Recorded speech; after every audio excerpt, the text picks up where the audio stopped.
You went through 6 months of learning all these things, and then all you did was send a text with a lowball offer and did your first deal. So like, you really didn't need any of all that other stuff. You just needed some action. Yeah, you just needed to send 20 texts. That's all you needed to do. Welcome to the Zoom call, Xavier. Excited to talk to you. You're in Atlanta, Georgia, correct? Yeah.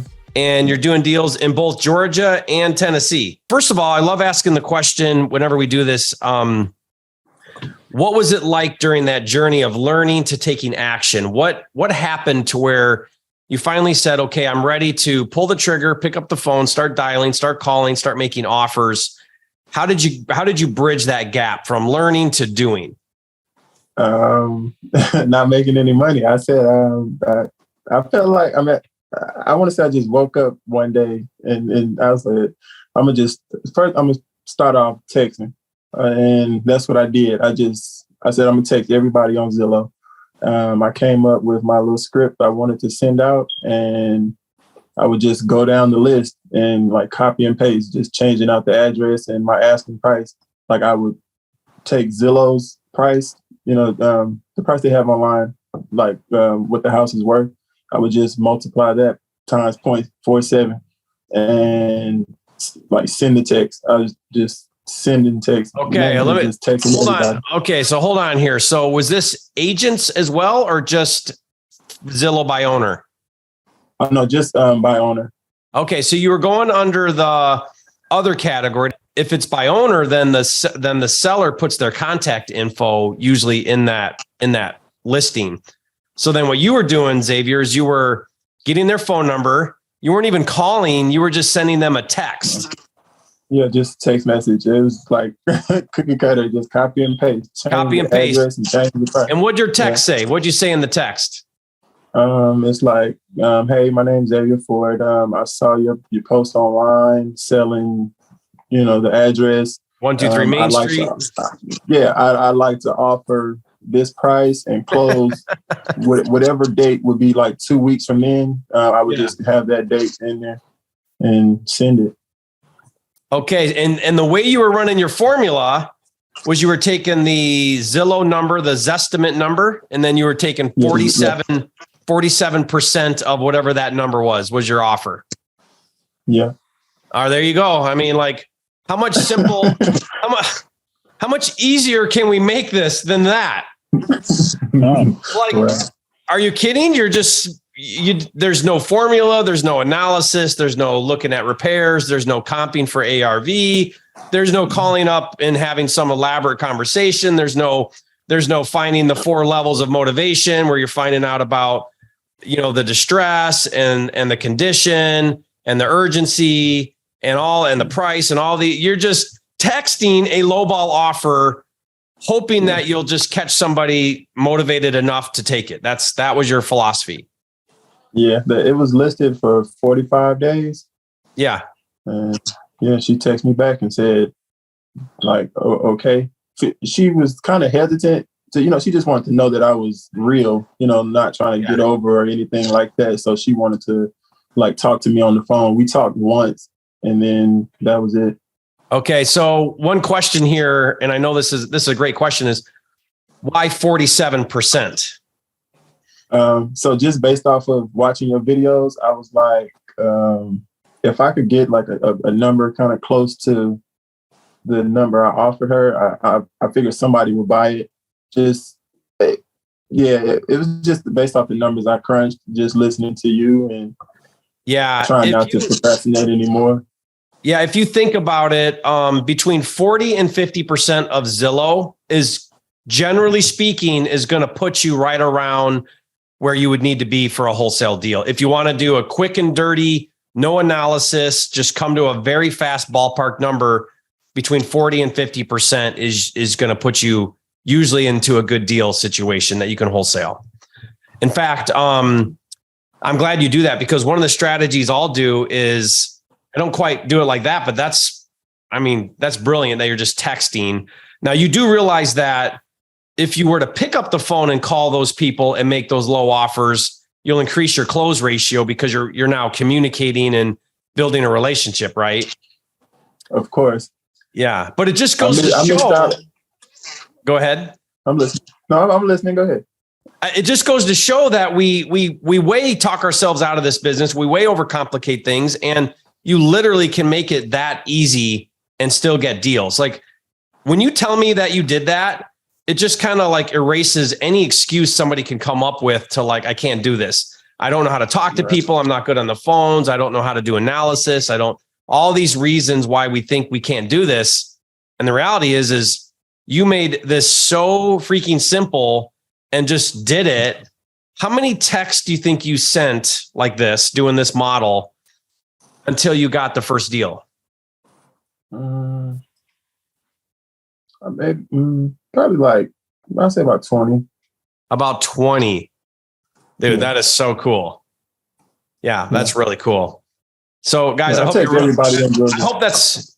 that's very inspiring if you're listening to this, that's what you did. It's really something. So, okay. So you went in at 47%. Your text message basically just said, hello, I saw your listing on Zillow. I'm an investor. I'd like to make a cash offer on your property on 123 Main Street. My offer is 50,000 or whatever 47% is of the Zillow number that you're looking at right there on Zillow, and then wait to see what they do. Yeah. And I tell them to close whatever 2 weeks from that date. That's it. Just 2 weeks. Okay. We can close in 2 weeks from today's date. And that's your text. Yeah. And then copy and paste it, just go. So are you still doing it that way, or are you picking up the phone and calling? So now I'm calling because I actually missed out. I felt like once we met in person and, I realized that I missed out on more money by not calling and actually getting her number, because she was ready to sell. Like it had been online 45 days and she was ready to sell. Had I called her and built the rapport, I probably could have offered like 70 or something and made much more money. But it's a profit, so I was happy. But it was a lesson learned. Like now I'm calling. Yeah, I text too, but I call more now. Yeah. What my normal steps are is, whether it's a buy owner or an agent or whatever it is I call. Usually they don't answer because they don't recognize the number. Right. And then I immediately text, and the text is designed to get them to call me. So the text says, hey, I'm an investor. I see your listing. I want to make an all cash offer. Call me. I don't give them the number to force them to call me, and they're super motivated to call you because you said cash offer. So then they call you right away, and now we're on the phone. But I use the text to get them to get on the phone. I don't leave a message usually ever but while I'm leaving a message, I could have just sent them a text, and I know for sure they're going to get the text, and they might or might not listen to the message. Right. That's right. Okay. So this is really awesome. So you got this deal for 100. And when she responded to the text, then you got on the phone with her. And did you send her, did you go look at the property, or did you just send her a contract, or how'd you get it locked up? So I sent her, I created the contract and I sent it through DocuSign so she could sign it. Okay. And she's like, you may want to go see the property first, before we move forward. I'm like, if you agree to that number, then I'm just take a chance and I'm good. Yeah. Yeah. I felt like the numbers were good. So whatever, but I still went and saw the property. Okay. And I talked to her. She's like, how do you feel about it? I was like, it's great. It's fine. And she signed it. She sent it back to me. And as soon as she sent it, I sent it over to the title company, like you say. And yeah. Was it, it was vacant then? She wasn't living there? Oh no. It was a complete gut job. Okay. So it needed a complete gut. It was vacant. In your contract, you put a 2-week close, or what closing did you put? 2 week. 2-week close. Yeah. All cash. Yeah, did you have any other contingencies?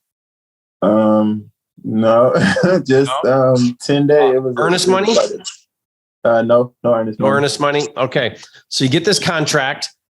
Then you go on to Facebook, one of the investor groups in that market. Yeah. Okay. And how did you market it? What'd you do? When I went to go see the property, I posted all those pictures that I took from that day. And I just basically took the information from Zillow, the year built, square footage, and the acreage, and things like that, and just created an ad. I should have listed it for more, but I was just so worried about closing within those 2 weeks. Yeah. I just put it for 12.5 just to see. It was 112. 112. Yeah, 112.5, and just to see. And I got a response quick. There was a lot of people on it. I actually had a guy. He was willing to pay like 115 if I could close later. And I was like, I wanted to do it, but I said, nah, I wanted to perform within those 2 weeks. So I went with another guy. So you probably realize this, but unless a seller's in a really desperate situation and the 2-week closing is what wins the deal, meaning the most important thing is the speed, then I almost always divert to a 30-day close. Yeah. Now, I mean, you want to see your check faster as well, but I found that if you can put a 30-day close on your contract, it makes it much easier to wholesale because then you give your cash buyer time to close. Yeah. For sure. So if you would have had a 30-day close, you probably could have got 115, you think? Yeah, for sure. Yeah. Oh, man. He was ready. That's awesome. Tough lesson to learn, but good lesson to learn, right? Right. Yeah. You could have gone back and said, hey, are you okay if we push our closing back 2 weeks? And maybe she would have been okay with it. But, on that first deal, it's more about proof of concept and getting to the closing than it is about the size of the check. Right. So I think you did the right thing. Definitely. Yeah. Right. Yeah. And any issues with the cash buyer? Was he pretty easy to work with? Oh yeah, he was ready to. He was easy to work with. He was ready. He's actually, I actually have him on the list. He called me a couple of days ago asking if I had anything else. Yeah. He was ready. He's ready. Okay. But no issues. He was happy. He went and saw it with his wife, and he was ready. He went and submit earnest money that next day. What was his earnest money? Just $1,000. Okay, so you took $1,000 earnest money, got that to escrow, did an assignment, got that to escrow, and then 2 weeks later closed. He came in with the funds. Yeah. Seller got paid out 100. You walked out with 8. Yeah. Yeah. Awesome, man. That went really smooth. I mean, like normally there's this hiccup or that hiccup, or there's usually, just so you know, they don't all go like that. Right. Yeah. Normally distressed properties also come with distressed title and distressed sellers and there's issues because it's just the nature of what we do. So, but yours was like a slam dunk deal. All right. Yeah. Good for you. My second deal was like that. My second deal it was a little hectic. Issues and things. Yeah. Yeah. But man, so when that happened, try to explain to everyone watching this, what was that feeling like when you did it and you got an $8,000 check? What was that like for you? That is real. It's not real until, you actually get the check. And I'm going to say till you get the check, because anything can happen before then. And yeah, it was real. I got the check and deposited. I was like, wow. I told my mom, she was like, like she don't know anything about it. She does real estate, but she was not familiar with that, assigning contracts or anything. She was like, is that legal? Like, yeah. Yeah. How is it that you made $8,000 that easy? That's not okay. Yeah. Right. So proof of concept. So then you were like, Jerry's not full of crap. It works. Right. I can, just based off of I can tell, the way you talk about things and deliver different stories and stuff. I can tell it's real. It's like, yeah. Yeah. But there's something about when you do it, it just, for me, when I did my first deal, it was definitely the same kind of thing. It was like, wow, this works. And then the next thought I had was, how do I do it again and again, multiple times a month? And that's where things are life-changing, when you can repeat the process and do multiple deals and then obviously transition into other cool things. But that's really amazing. What do you think was the biggest lesson you learned in that first deal, or regrets, or just what was your big takeaway? Don't procrastinate. No, if you want to do it, Don't procrastinate. Do it. Just do it. Yeah, that was my biggest lesson. I'd say just do it. I mean, you went through 6 months of learning all these things, and then all you did was send a text with a lowball offer and did your first deal. So like, you really didn't need any of all that other stuff. You just needed some action. Yeah. You just needed to, like, send 20 texts. That's all you needed to do. Yeah. I love that. I really think like people need to just stop watching YouTube videos and just go do it. I mean, watch Jerry's next video, but then after that one, like, don't watch anymore. But you know what I mean? Like, it's really does come down to just doing it and being consistent.